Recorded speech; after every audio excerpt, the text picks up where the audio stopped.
In this episode, we look at how to start a business. Get excited because this is Tiny Leaps. Big change, big.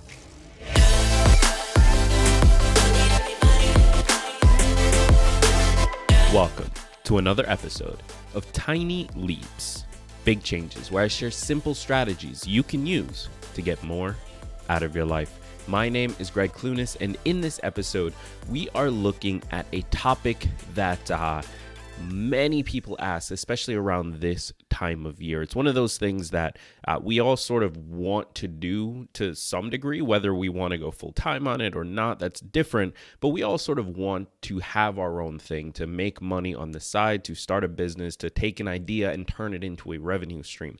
That is a really cool thing to do. And so a lot of people have been asking me, how do I get my business started? How do I freelance more? How do I get more clients? Things like that. And I want to share with you my process for doing that. It's fairly straightforward. It's fairly simple. There is a lot more to it, meaning after you've sort of mastered the simplicity of it, you can always go deeper on things. There's always things that can be added, but we are going to be looking at the basics here. And if you already have a business, then this might still help you fill in some of the blanks and help you feel a little bit more in control of what it is that you do on a day-to-day basis. Now, before we jump into it, I do want to remind you to take the survey. Head over to www.tinyleaps.fm/survey. Take 5 minutes, fill out the questions. It'll help me to create better content for you this year, and you'll have a chance to win one of 3 $50 Amazon gift cards. So head over to www.tinyleaps.fm/survey right now, and let's jump into the episode. Now, from my point of view, the things that I've learned over the years of trying to build businesses, of running my business, of working with people and coaching them on their businesses, there are a few key pieces that need to be in place. And this is something that helped me because the way that I approach business, like I always felt like I was confused, right? I always felt like I was going to miss something, or maybe I just wasn't thinking about everything because I didn't know what I should be thinking about. So what I've done is I've broken this down into a few key pieces that you need in order to get your business off the ground. Now, the first piece is a problem that needs to be solved. Every product that you could potentially create, everything that somebody would pay you for is ultimately because you are solving a problem they have, right? No one is going to give you money unless the thing you can give them is more valuable than the money they give you. And what is the value there? Well, they have a problem, you can solve it. If you go out to the store and you buy, acne cream, it's because you have acne and you want to get rid of it. So whatever company created a product that solves that problem, and you are exchanging dollars to get the solution. So ultimately, if you want to start a business, you need to first find a problem that needs to be solved. And that doesn't necessarily mean that you have to find a brand new problem. You can solve the same problem that other companies have.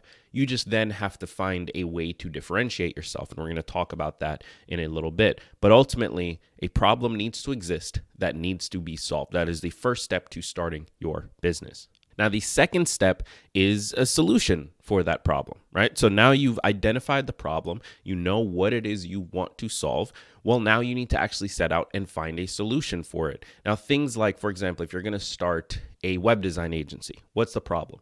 Well, there are many, let's say your customers are nonprofits. There are many nonprofits who want to build websites and they want to bring in donations and things like that. So that's the problem. They need an online presence so that they can grow their nonprofit. Well, the solution would be you building them a website, and you have to decide, are you going to do it on WordPress, Squarespace, or are you going to write it by hand? Like, you have to find sort of what form your solution takes. And that's part of where you differentiate yourself. The way that you solve the problem is ultimately what makes you unique.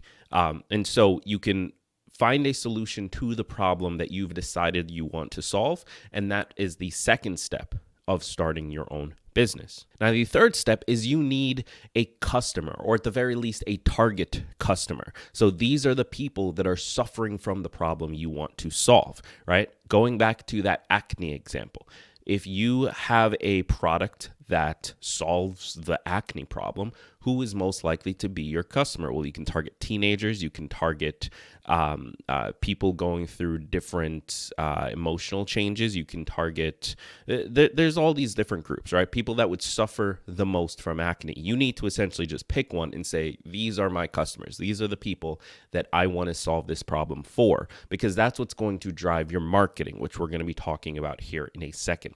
So after you found the problem, after you figured out how to solve it, you then need to identify, who is my customer? Who is it that I'm solving this problem for? And by the way, these first 3 steps, they're sort of done in conjunction with each other, because often you can start with a customer, a group of people, and then look at the problems they have in order to solve that, rather than making up a problem from scratch. So these steps are a little bit interchangeable. They don't have to go in the right order necessarily, but you do need all 3 pieces. You need a problem to solve, a solution for that problem, and a customer or a person who is struggling with that problem. Now, the 4th piece is the marketing.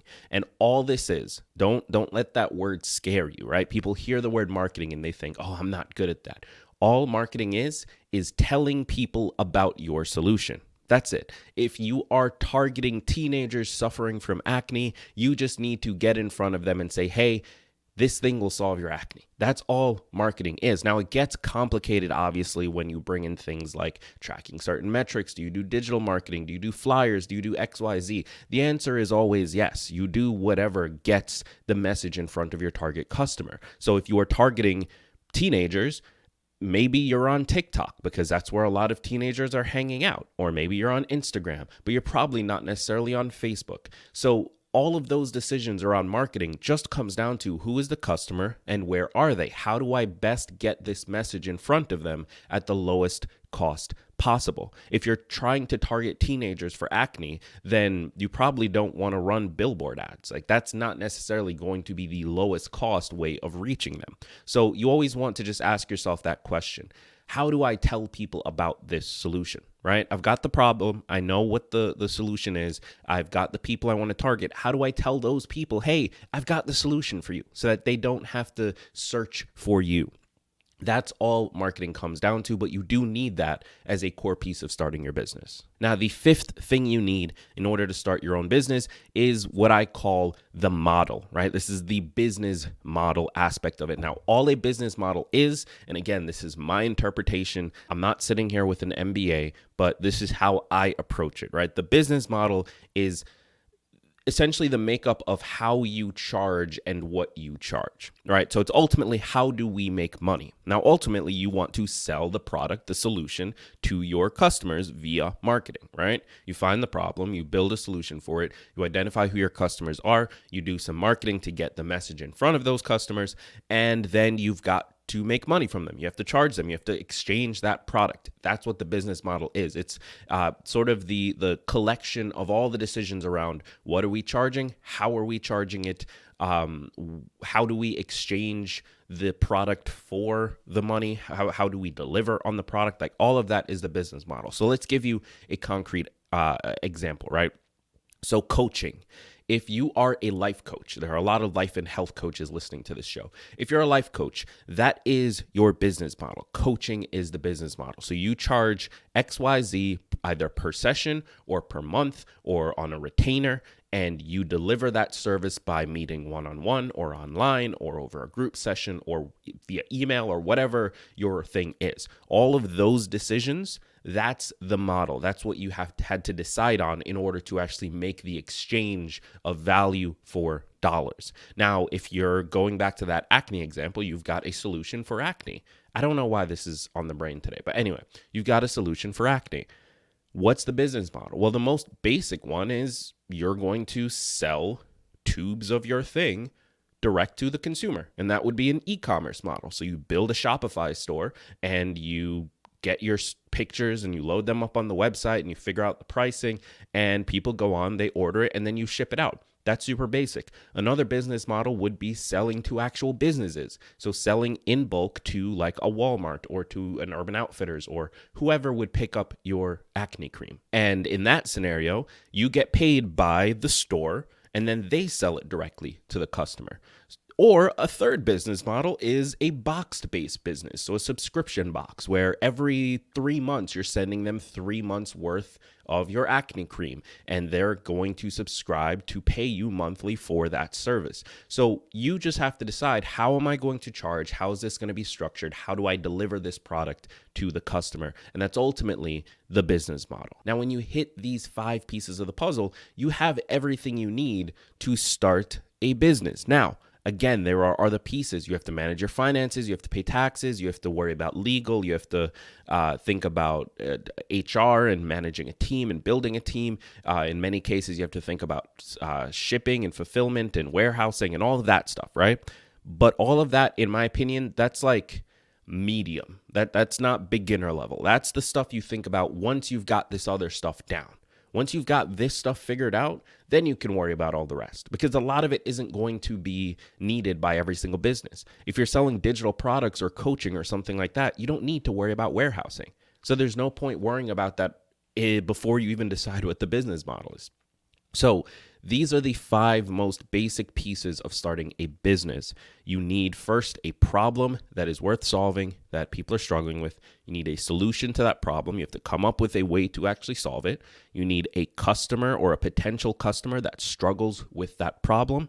You need marketing to get the message in front of them that says, hey, we have the solution to your problem. We know you're struggling with it. Give us money and we'll give you the solution. And then finally, you need the model. You need to figure out how you're going to charge them, how you're going to deliver the product, and all of the different factors involved with that. Be sure to click the subscribe button wherever you are tuning into this. If you're watching on YouTube, thank you so much for being here. I appreciate you. Click subscribe, leave a comment down below. Let me know what you think. If you're listening to the audio, if you're on your commute right now, or you're getting ready for work, or whatever it is you're doing, thank you so much for being here. I appreciate you taking the time and sharing it with me. Be sure to tune in tomorrow to hear the second part, the case study of this model in action.